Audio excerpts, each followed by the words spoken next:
সেটা তো শর্মিষ্ঠা আপনাদেরকে দেখাবে।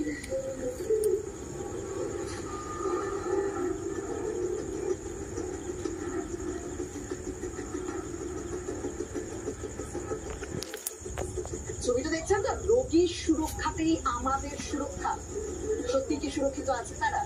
চিকিৎসকরা সুরক্ষিত আছেন, নার্সিং স্টাফরা সুরক্ষিত আছেন, হাসপাতালে যারা যে গ্রুপের কর্মী তারা সুরক্ষিত রয়েছে। ছবি আসল কথা বলে, আমাদের কিছু বলতে হয় না।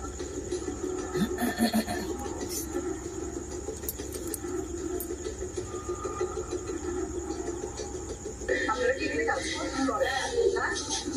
এই ছবিটা মানে কোনোদিনও দেখেছেন এতদিন ধরে কাজ করছেন? না, আমরা এতদিন কাজ করছি, কোনোদিন এরকম আমাদের ডাক্তার আমরা খুব ভালো একটা বন্ধু মতন, মানে এর মতন মিশেছিলাম, কিন্তু এরকম জীবনে আমাদের কে করতে পারে এই ধরনের কোনো মানুষ ঘটনা ঘটাতে পারে? এখানে তো রোগীরা রয়েছেন, আপনারা রয়েছেন, নার্সিং স্টাফরা রয়েছেন,